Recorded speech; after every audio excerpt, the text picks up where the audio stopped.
بسم اللہ الرحمن الرحیم۔ عام طور پر جو دوائیاں استعمال کی جاتی ہیں ان میں کچھ دوائیوں میں لکھا ہوتا ہے الکوہل، اور اس میں بھی بطور خاص جو ہومیوپیتھک کی دوائیاں ہوتی ہیں اس میں زیادہ مقدار الکوہل کی لکھی ہوتی ہے۔ ایلوپیتھک کی دوائیوں میں الکوہل کی مقدار کم لکھی ہوتی ہے، کسی میں 5%، کسی میں 2%۔ ایلوپیتھک کی دوائیوں میں الکوہل کی مقدار زیادہ لکھی ہوتی ہے۔ آیت اللہ سیستانی نے یہ ارشاد فرمایا ہے کہ الکوہل اگر کسی دوا میں بھی ہو، چاہے دوا میں بھی ہو، ورنہ دوا کے علاوہ بھی بہت ساری دوسری چیزوں میں الکوہل استعمال ہوتا ہے، اگر وہ کھانے پینے کی چیز ہے تو پھر الکوہل والی چیز کھانے پینے کی اجازت نہیں ہے۔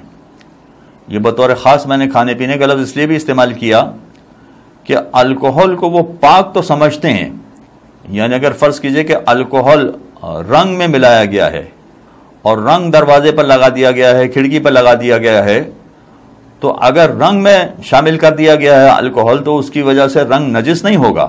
لہذا اگر دروازے پر کلر کیا گیا ہے، کھڑکی پر کلر کیا گیا ہے تو کھڑکی اور دروازے نجس نہیں کہلائیں گے۔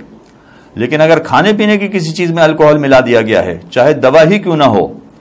تو اس میں اگر الکوہل ملایا گیا ہے تو آیت اللہ سیستانی فرماتے ہیں کہ ایسی دوا بھی استعمال کرنا جائز نہیں ہے۔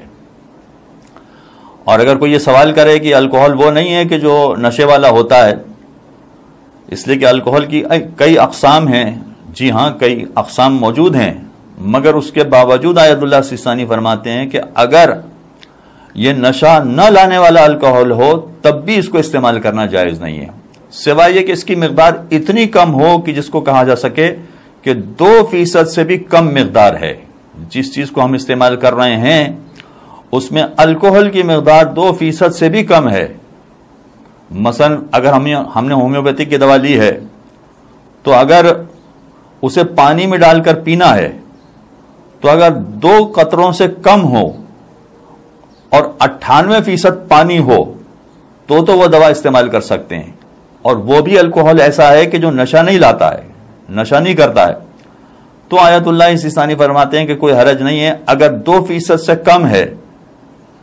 یعنی دوا کے قطرے فقط 2 سے کم ڈالے گئے ہیں اور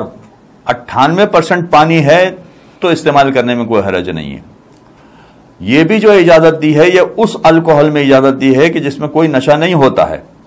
ورنہ اگر ایسا الکوہل ہے کہ جس میں نشہ ہوتا ہے تو وہ سرے سے استعمال کرنے کی اجازت نہیں ہے، یعنی 1% بھی، 1 قطرہ بھی اس کو استعمال کرنے کی اجازت نہیں ہے۔ اور چونکہ شراب نجس بھی ہوتی ہے تو چیزوں کو نجس بھی کر دے گی، یعنی الکوہل جو نشے والا الکوہل ہے جو انگور سے بنایا جاتا ہے، اور انگور سے بنائے جانے والے ہی کی بات کر رہے ہیں، اگر انگور سے بنایا جانے والا الکوہل ہے تو وہ نجس بھی ہوتا ہے، لہذا وہ چیزوں کو نجس بھی کر دے گا۔ تو جس الکوہل کی اس وقت گفتگو ہو رہی ہے وہ زیادہ تر وہ الکوہل ہے کہ جو نشے والا نہیں ہے، تو اس کے بارے میں بھی آیت اللہ سیستانی فرماتے ہیں کہ کھانے پینے کی اگر چیز ہے تو اس میں 2% سے کم ہونا چاہیے تو اس کو استعمال کر سکتے ہیں، ورنہ استعمال نہیں کر سکتے۔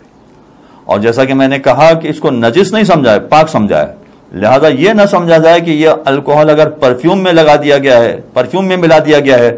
تو پرفیوم استعمال کرنا بھی حرام ہوگا۔ نہیں، پرفیوم استعمال کرنا حرام نہیں ہوگا، اس لیے کہ یہ وہ الکوہل نہیں ہے کہ جو نشہ لانے والا ہو، لہذا اگر ایسا پرفیوم بنایا گیا ہے کہ جس میں 2% سے کم الکوہل استعمال کیا گیا ہے تو اس پرفیوم کے استعمال کرنے میں کوئی قباحت نہیں ہے، اس کو استعمال کر سکتے ہیں۔ بلکہ اگر 2% سے زیادہ بھی ہو تب بھی چونکہ پرفیوم کھانے پینے والی چیز نہیں ہے، لہذا پرفیوم نہ خود نجس ہوگا نہ دوسری چیزوں کو نجس کرے گا، تو اگر وہ 2% سے زیادہ بھی ہو تو کوئی قباحت نہیں ہے، ایسا پرفیوم استعمال کیا جا سکتا ہے۔ وصلی اللہ علی محمد وآلہ الطاہرین۔ اللہم صل علی محمد وآل محمد۔